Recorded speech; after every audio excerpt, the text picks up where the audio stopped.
The Gift of the Magi by O. Henry. $1.87. That was all. She had put it aside, 1 cent, and then another, in her careful buying of meat and other food.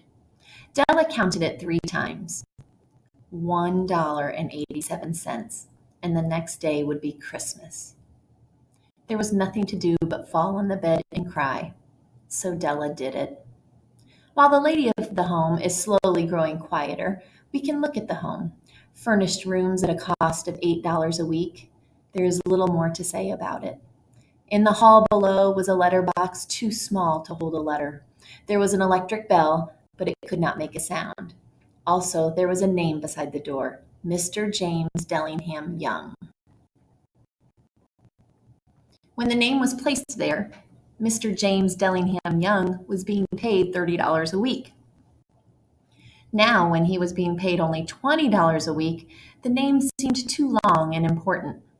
It should perhaps have been Mr. James D. Young, but when Mr. James Dillingham Young entered the furnished rooms, his name became very short indeed. Mrs. James Dillingham Young put her arms warmly about him and called him Jim. You've already met her. She is Della. Della finished her crying and cleaned the marks of it from her face. She stood by the window and looked out with no interest.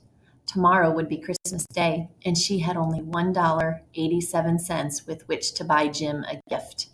She had put aside as much as she could for months, with this result. $20 a week is not much. Everything had cost more than she had expected. It happened like that.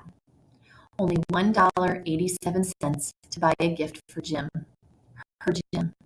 She had many happy hours planning something nice for him, something nearly good enough, something almost worth the honor of belonging to Jim. There was a looking glass between the windows of the room.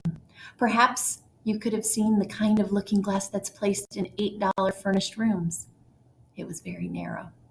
A person could see only a little of himself at a time. However, if he was very thin and moved very quickly, he might be able to get a good view of himself. Della, being quite thin, had mastered this art. Suddenly, she turned from the window and stood before the glass. Her eyes were shining brightly, but her face had lost its color. Quickly, she pulled down her hair and let it fall to its complete length. The James Dillingham Youngs were very proud of 2 things which they owned. One thing was Jim's gold watch. It had once belonged to his father, and long ago it had belonged to his father's father. The other thing was Della's hair. If a queen had lived in the rooms near theirs, Della would have washed and dried her hair where the queen could see it. Della knew her hair was more beautiful than any queen's jewels and gifts.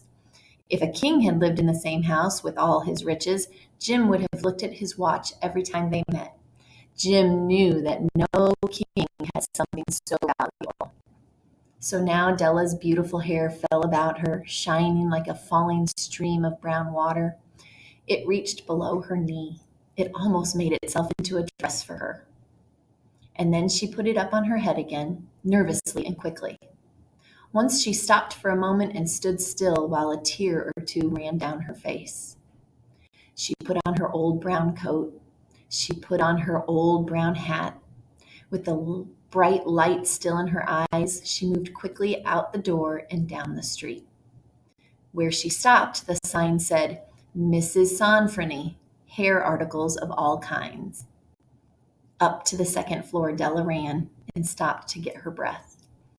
Mrs. Sofronie, large, too white, cold-eyed, looked at her. Will you buy my hair? Asked Della. I buy hair, said Mrs. Sofronie. Take your hat off and let me look at it. Down fell the brown waterfall. $20, said Mrs. Sofronie, lifting the hair to feel its weight. Give it to me quick, said Della.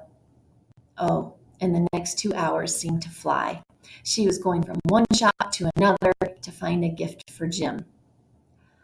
She had found it at last. It surely had been made for Jim and no one else. There was no other like it in any of the shops, and she had looked in every shop of the city. It was a gold watch chain, very simply made. Its value was in its rich and pure material.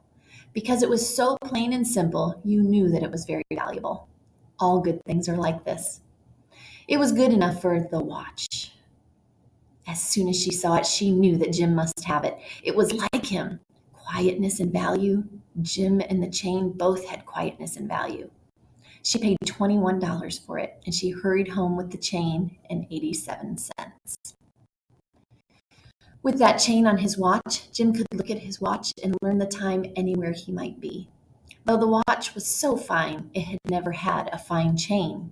He sometimes took it out and looked at it only when no one could see him do it. When Della arrived home, her mind quieted a little. She began to think more reasonably. She started to try to cover the sad marks of what she had done. Love and large-hearted giving, when added together, can leave deep marks. It is never easy to cover these marks, dear friends. Never easy. Within 40 minutes, her head looked a little better. With her short hair, she looked wonderfully like a schoolboy. She stood at the looking glass for a long time. If Jim doesn't kill me, she said to herself, before he looks at me a second time, he'll say I look like a girl who sings and dances for money. But what could I do? Oh, what could I do with $1.87? At 7, Jim's dinner was ready for him. Jim was never late. Della had held the watch chain in her hand and sat near the door where he always entered. Then she heard his step in the hall, and her face lost color for a moment. She often said little prayers quietly about simple everyday things, and now she said, "Please, God, make him think I'm still pretty."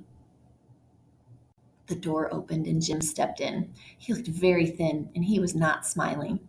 Poor fellow, he was only 22, and with a family to take care of, he needed a new coat and had nothing to cover his cold hands. Jim stopped inside the door. He was as quiet as a hunting dog when it is near a bird. His eyes looked strangely at Della, and there was an expression in them that she could not understand. It filled her with fear. It was not anger, nor surprise, nor anything she had been ready for. He simply looked at her with that strange expression on his face. Della went to him. "Jim, dear," she cried, "don't look at me like that. I had my hair cut off and sold it. I couldn't live through Christmas without giving you a gift. My hair will grow again. You won't care, will you? My hair grows very fast. It's Christmas, Jim. Let's be happy. You don't know what a beautiful, nice gift I got for you." "You've cut off your hair?" asked Jim slowly. He seemed to labor to understand what had happened. He seemed not to feel sure he knew. "Cut it off and sold it," said Della. "Don't you like me now? I'm me, Jim. I'm the same without my hair." Jim looked around the room. "You say your hair is gone?" he said. "You don't have to look for it," said Della. "It's sold, I tell you. Sold and gone, too. It's the night before Christmas, boy. Be good to me, because I sold it for you. Maybe the hairs of my head could be counted," she said, "but no one could ever count my love for you. Shall we eat dinner, Jim?" Jim put his arms around his Della. "For 10 seconds, let us look in another direction. $8 a week or $1,000,000 a year, how different are they? Someone may give you an answer, but it will be wrong. The Magi brought valuable gifts, but that was not among them. My meaning will be explained soon." From inside the coat, Jim took something tied in paper. He threw it upon the table. "I want you to understand me, Dell," he said. "Nothing like a haircut could make me love you any less.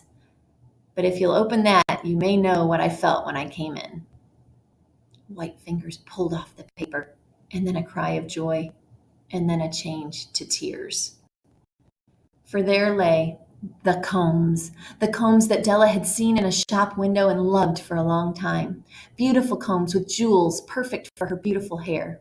She had known they cost too much for her to buy them. She had looked at them without the least hope of owning them, and now they were hers, but her hair was gone.